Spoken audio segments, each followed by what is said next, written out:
ओम साई राम। ओम साई राम। बोलो साईनाथ महाराज की जय। प्रिय भक्तों, साईं बाबा की दो प्रमुख शिक्षाओं में से दूसरी शिक्षा सबूरी या सहनशीलता, धीरता, धैर्य या सब्र है। सबूरी का अर्थ है इच्छित फल प्राप्ति के लिए शांतिपूर्वक प्रतीक्षा करना। अगर मनुष्य को अपने इष्ट या आध्यात्मिक गुरु पर दृढ़ विश्वास हो तो सबूरी स्वतः ही पनपने लगती है। सबूरी आ जाने पर शुरू में इच्छित फल न मिलने या मनोरथ के पूर्ण न होने पर भी गुरु या संरक्षक के प्रति विश्वास कम नहीं होता है। एक समय जब कल्याण निवासी सिद्दीकी फाल्के मक्का मदीना की हज करने के बाद शिरडी आए। मस्जिद के द्वार तो सभी के लिए खुले थे, लेकिन बाबा ने फाल्के को मस्जिद की सीढ़ी चढ़ने का आदेश नहीं दिया। इस प्रकार 9 माह बीत गए, परंतु फाल्के ने हिम्मत नहीं हारी। उसने बाबा के परम भक्त माधवराज की सहायता ली। तब बाबा ने फाल्के की भक्ति की कठिन परीक्षा ली। उसे झिड़कते हुए गालियाँ भी दी। बाबा ने के ऐसे व्यवहार से श्री फाल्के का विश्वास नहीं डगमगाया। फलस्वरूप बाबा प्रसन्न हो गए। इसके बाद से दोनों का आपस में प्रेम बढ़ने लगा। बाबा उन्हें भोजन में निमंत्रण देने के साथ भेंट में कुछ रुपए भी देने लगे। अक्कलकोट के वकील की कथा सबूरी का उत्तम उदाहरण है। वे जब भी बाबा के दर्शन के लिए जाते, बाबा उन्हें कठोर शब्दों में चल हट कहकर उन्हें वहीं से निकल जाने के लिए कह देते थे। ऐसा कई बार हुआ, परंतु उन श्रीमान ने धैर्य से काम लिया और अंत में बाबा ने उन्हें पुत्र रत्न का आशीर्वाद देकर उनका मनोरथ पूर्ण करते हुए कहा, यह नारियल ले जाओ और अपनी पत्नी की गोद में रख देना। फिर तुम शांति से जीवन व्यतीत करना और सभी दुख चिंताओं को भूल जाना। इसी प्रकार नाहानू के मामलतादार बाला साहेब देव ने प्रण किया था कि जब तक बाबा उन्हें ज्ञानेश्वरी पढ़ने की आज्ञा नहीं देंगे, तब तक वे ज्ञानेश्वरी का पाठ नहीं करेंगे। देव के शिरडी जाने पर बाबा ने उन पर उनकी चिंदियाँ चोरी करने का आरोप लगाकर उच्च स्वर में गुर्राते हुए गालियों की बौछार कर दी और बोले, मैं कुल्हाड़ी से तुम पर वार करूँगा और मैं तुम्हें काट दूँगा, मैं तुम्हें मार दूँगा। तुम मेरे हाथों से कैसे बच सकते हो? तुम चाहे कहीं भी जाओ, मैं तुम्हें वहीं पर मार दूँगा। कठोर और अशिष्ट शब्दों को सुनकर देव का मन विचलित नहीं हुआ। उनका हृदय गहन प्रेम के कारण भाव विभोर हो गया। उन्हें ऐसा लगा मानो उन पर पुष्पों की वर्षा की गई हो। इसके बाद बाबा ने कई बार उनसे दक्षिणा में रुपए मांगे, जो देव ने शहर से दे दिए। तब बाबा ने अपने भक्ति की इच्छा को पूर्ण कर उस पर अनुग्रह वर्षा की और उसे स्वयं ज्ञानेश्वरी का पाठ करने की आज्ञा दी। 1 वर्ष बीतने के पश्चात बाबा ने स्वप्न में आकर उन्हें दर्शन देकर उनकी कुशल क्षेम पूछी। बाबा ने देव को पोथी का पाठ पढ़ने का तरीका भी बताया। सबूरी का अर्थ है धैर्य, दृढ़ता, स्थिरता, सहनशीलता। वह मुसीबत और दुर्भाग्यपूर्ण स्थिति में विचलित नहीं होना। शुरू में बाबा भक्त की प्रार्थना सुनकर उसकी विपदा को दूर कर देते थे, लेकिन भक्त की आध्यात्मिक उन्नति होने पर बाबा उन्हें मुसीबतों की साहसपूर्वक सहन करने की सलाह देते, क्योंकि मुसीबतों का आना भक्त के पूर्व जन्मों के फल के कारण होता है, जिससे बच पाना कठिन नहीं हो। केवल कर्मों को भोगने पर ही उनका अंत होगा। जन्म जन्मांतर तक यह पूर्णतः निश्चित है। जब तक हम अपने कर्मों को ना भोग लें, तब तक अन्य कोई उपाय निवृत्तिदायक नहीं है। एक बार मुंबई के काका साहेब दीक्षित की बेटी के ऊपर स्टील की अलमारी गिर गई, परंतु साईं बाबा ने उनकी रक्षा कर उसे चोट लगने से बचा लिया। कुछ समय पश्चात जब वह शिरडी गई तो अचानक वहीं उसकी मृत्यु हो गई। इस घटना से काका साहेब बहुत दुखी हुए। तब बाबा ने एकनाथ महाराज रचित भावार्थ रामायण का वह पृष्ठ काका साहेब को पढ़ने के लिए दिया, जिसमें बाली की मृत्यु के पश्चात श्री राम उनकी पत्नी तारा को सांत्वना देते हैं। इसी प्रकार नाना साहेब चंदोरकर की बेटी मैनाताई के प्रसव काल में साईं बाबा ने शिरडी के बापूगीर बुआ द्वारा उदी और आरती की प्रति जामनेर भिजवाई और उनकी सहायता की। वह बच्चा बहुत कम उम्र में ही मर गया। उसकी बेटी बड़ी कम उम्र में विधवा हो गई और उनके दूसरी कोई संतान भी नहीं हुई। इन सभी कारणों से नाना का परिवार बहुत दुखी था। शिरडी जाने पर नाना और उनका परिवार दुखी मन से चुपचाप बाबा के पास जाकर बैठ गए। तब बाबा ने नाना से चुप बैठने का कारण पूछा।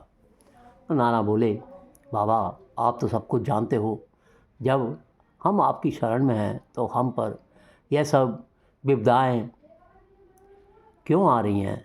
तब बाबा बोले, अगर तुम बच्चे की खातिर मेरे पास आए हो तो तुम्हारा यहाँ आना व्यर्थ है। इन सब के लिए मेरे पास आने की कोई आवश्यकता नहीं है। यह सब मेरे बस में नहीं है। बच्चों का जन्म, रिश्तेदारों की मृत्यु, यह सब पूर्व कर्मों पर निर्भर है। इन सब को बदलना तो परमेश्वर जिसने इस संसार की रचना की है उनके बस में भी नहीं है। क्या ईश्वर सूर्य और चंद्रमा को कह सकता है कि वे अपने नियमित स्थान से थोड़ी दूरी पर उदय हो या अस्त हो? नहीं, वे ऐसा नहीं कर सकते और न ही ऐसा करेंगे। ऐसा अगर वे करेंगे तो सब अस्त व्यस्त हो जाएगा। शिरडी के अप्पा कुलकर्णी पर रिश्वत लेने का आरोप लगा। कार्रवाई के लिए कलेक्टर ने उन्हें अहमदनगर बुलाया। स्वाभाविक है, अप्पा बहुत घबरा गए। इस मुसीबत के समाधान के लिए वे साईं बाबा की शरण में गए। तब साईं बाबा ने उनकी रक्षा की। लेकिन जब अप्पा हैजा रोग से प्रभावित हो गए तो उन्हें उल्टियाँ होने लगी। तब उनकी पत्नी भागकर बाबा से अपने पति के प्राणों की रक्षा के लिए प्रार्थना करने गई। तो बाबा ने उसे कहा, रो मत, जो जन्म लेता है उसे एक न एक दिन मरना ही पड़ता है। बाबा ने कहा, वस्त्रों के पुराने और फट जाने पर या नापसंद आने पर तुम उन्हें फेंक देते हो, उसी प्रकार आत्मा जो अमर है शरीर के दुर्बल हो जाने पर उसे छोड़ देती है। इसलिए पुराने कपड़ों में पैबंद लगाने के लिए ऊधी मत मांगो, उसे जाने से मत रखो। जो अभी मेरे सामने वस्त्र बदल रहा है, इसलिए तुम बीच में मत पड़ो। इसी प्रकार पुणे के गोपाल नारायण की कथा इस प्रकार है कि वे अंग्रेज़ सरकार के आबकारी विभाग में कार्यरत थे। 10 वर्षों तक नौकरी करने के पश्चात उन्होंने नौकरी छोड़ दी और घर पर बैठ गए। उन्हें दुर्भाग्य ने घेर लिया। सभी दिन एक समान नहीं होते। वे ग्रहों की विपरीत स्थिति के घेरे में फंस गए। भाग्य के बुरे प्रभाव से कौन बच सकता है। जहाँ वे कभी अधिकारी हुआ करते थे वहीं अब वे बेरोजगार हो गए। एक विपत्ति के बाद दूसरी विपत्ति का उन्हें सामना करना पड़ा। वे संकटों में घिर गए और हर प्रकार से हताश हो गए। समय बीतता गया और उनकी आर्थिक स्थिति गिरती चली गई। थोड़े थोड़े अंतराल पर विपत्तियां परेशानी देने लगीं। उनकी घरेलू हालत दयनीय हो गई। ऐसी परिस्थिति में 7 वर्ष बीत गए। वे प्रतिवर्ष शिरडी जाते और दिन रात बाबा के चरणों में प्रणाम कर अपनी दुखदायी कथा वार्ता बाबा को सुनाया करते थे। उसके बाद उनकी स्थिति और भी चिंताजनक हो गई। तब उन्होंने पावन शिरडी क्षेत्र में जाकर आत्महत्या करने की सोचा। तभी बाबा की कृपा से सगुण मेरू नायक ने उन्हें अक्कलकोट महाराज की पोथी प्राप्त हुई। पोथी के पन्ने खोलने पर अकस्मा की जो कथा उन्हें पढ़ने को मिली, उससे यह संदेश प्राप्त हुआ कि अपने शुभ अशुभ कर्मों का फल जो भी भाग्य में है उसे अवश्य ही भोगना चाहिए। जब तक हम अपने पूर्व कर्मों के फल को रोग, कुष्ठ, क्लेश और व्याधि के रूप में नहीं भोग लेते हैं, तब तक आत्महत्या करने से कोई लाभ नहीं है। यदि इस कष्ट और क्लेश का भोग अपूर्ण रह गया तो उसे पूर्ण करने के लिए पुनर्जन्म धारण करना पड़ेगा।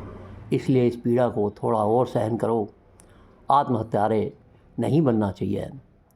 साईं बाबा ने भक्तों से कहा, धैर्य सब्र ही सबूरी है, इसे कभी मत छोड़ो। जब कभी भी तुम मुश्किल में पड़ोगे तो यह तुम्हें सुरक्षित पार उतार देगा। पुरुष का तो पौरुष ही वह सबूरी है जो पाप ताप दैन्यता आदि का निवारण करती है, जो निष्कपटता से विपत्ति को दूर करती है और हर प्रकार के भय को दूर करती है। केवल सबूरी ही विजय यश प्राप्त करती है। वह ही विपत्ति को सभी दिशाओं से भगाती है। अविचार का कीड़ा यहाँ किसी को नहीं चुभता। सबूरी सद्गुणों की खान है, उत्तम श्रेष्ठ सद्विचारों की रानी है। निष्ठा इसकी बहन है, जो एक दूसरे को प्राणों से भी अधिक प्रिय है। सबूरी विहीन मनुष्य की स्थिति दयनीय होती है। चाहे वह ज्ञानी पंडित हो या श्रेष्ठ व्यक्ति, बिना सबूरी के उसका जीवन व्यर्थ होता है। गुरु को शिष्य से सदैव दृढ़ निष्ठा और सबूरी की अपेक्षा रहती है। प्रिय भक्तों, निष्ठा का अर्थ है अपने प्रिय या परम आदरणीय संरक्षक संत गुरु भगवान के प्रति विश्वास रखना कि वे परम शक्तिशाली, सर्वव्यापक, करुणामय और हितकारी हैं। साईं बाबा का भक्त अगर हर स्थिति में सब चिंताओं को छोड़कर शांतिपूर्वक जीवन जीने का प्रण कर ले तो यह निश्चय करे कि साईं बाबा ही मेरे संरक्षक हैं, तो उसे संसार में निश्चित रूप से परम सुख और शांति प्राप्त होगी।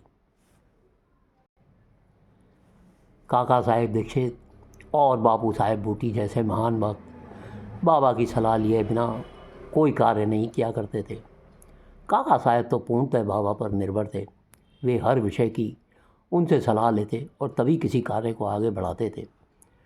इस दृढ़ विश्वास के कारण उन्होंने लाखों रुपए की कमाई को ठुकरा दिया और अपने प्रण पर जीवन के अंत समय तक दृढ़ता से अटल रहे। किसी विचार के उठने पर बिना बाबा की इच्छा पूछे और गुरु की स्पष्ट आज्ञा के बिना बूटी कभी कोई कार्य आरंभ नहीं करते थे। उनका ऐसा हमेशा नियम था। बाबा की आज्ञा बहुत महत्वपूर्ण होती थी, उसके बिना वे कोई कार्य आरंभ नहीं किया करते थे। इसी प्रकार आत्मज्ञान की प्राप्ति के लिए आध्यात्मिक गुरु सद्गुरु के प्रति दृढ़ विश्वास अति आवश्यक है। आत्मज्ञान प्राप्ति का मार्ग बहुत कठिन और कष्टदायक है। उस मार्ग में करुणा में अनुभवी उपदेशक का मार्गदर्शन अति आवश्यक है। यहाँ तर्क वितर्क और अपनी चतुराई काम नहीं करती है। यहाँ तर्क वितर्क किसी काम नहीं आते, केवल पूजा भाव की आवश्यकता होती है। चित्त का कौशल और कल्पना शक्ति सहायता नहीं करती, केवल भक्ति और विश्वास आवश्यक होता है। जो ज्ञानी तार्किक और जिज्ञासु हैं लेकिन श्रद्धा विहीन है, वे संतों से उच्चतम ज्ञान कभी प्राप्त नहीं कर सकते। उसे केवल वही प्राप्त कर सकता है जिसके पास शुद्ध भाव है। तर्क वितर्क में निपुण लोगों, बहसबाजों के लिए यहाँ कोई स्थान नहीं है, क्योंकि वे अपने ही अस्थिर मन द्वारा उत्पन्न भंवर में फंस जाते हैं। वे शास्त्रों और गुरु के अलावा अन्य किसी के पास आत्म साक्षात्कार के लिए आवश्यक चित्त की स्थिरता नहीं है। प्रिय भक्तों, साईनाथ महाराज स्वयं परमानंद के अवतार हैं। साईं इस परम सुख की खान है। समुद्र की तरह साईं अपने आप में अथाह और परिपूर्ण है। उनके भक्त भाग्यशाली होते हैं। वह उन पर सदा बाबा की कृपा दृष्टि बनी रहती है। साईं सच्चित और आनंद है। वे ही पूर्ण ज्ञान की मूर्ति हैं, जिनका हृदय ब्रह्म में लीन हो गया है, जो संसार के प्रपंचों से निवृत्त हो गया है, जो नित्य के सांसारिक प्रपंचों से मुक्त हो गया है। वह ब्रह्म के एकत्व स्थिति का अनुभव करता है और केवल वही आनंद मूर्ति है। विशुद्ध श्रोताओं में अक्सर सुना होगा कि श्रुति में ब्रह्म आनंद है कहा गया है। पाठकों से भी ऐसा ग्रंथ आदि में पढ़ा होगा। निष्ठावान यथार्थ में इस अनुभव शिरडी में किया करते हैं। यह अकाट्य सत्य है। साईं बाबा आनंदपूर्ण व प्रफुल्लित प्रकृति के थे। मस्जिद में निवास करने से पूर्व बाबा ताकिया जहाँ फ़कीर आराम करते हैं, मैं अपने पैरों में घुंघरू बांधकर डफली की ताल पर प्रेम विवल होकर सुंदर नृत्य भी किया करते थे। वे निर्भय होकर संभाषण करते, साधारण लोगों से मिलजुल कर रहते। मूल्यों महिला जो खंडोबा भगवान की सेवा में समर्पित हो नृत्य करती थी का अभिनय तथा नृत्य देखते और गज़ल व कव्वालियाँ सुनते हुए शेरे लाते हुए उनकी प्रशंसा ही करते थे। इतना सब करते हुए भी उनकी समाधि किंचित मात्र भी भंग नहीं होती थी। बाबा को मंदिर व मस्जिद में दीपक जलाकर प्रकाश करने से बड़ा अनुराग था। उन्हें दीपों की पूजा करना बहुत पसंद था और वे रोशनी का त्यौहार धूमधाम के साथ मनाया करते थे। प्रिय भक्तों, बाबा की लीलाएं अगाध हैं और उनके उपदेश बहुत ही भक्तों के लिए महत्वपूर्ण हैं। अगर उन पर अमल किया जाए तो बाबा का सानिध्य भक्तों को अवश्य ही प्राप्त हो जाता है। यदि चैनल में आपको रुचि आ रही है तो चैनल को सब्सक्राइब ज़रूर कीजिए, लाइक और शेयर कीजिए और बाबा का स्मरण करते रहिए। ओम साई राम, ओम साई राम।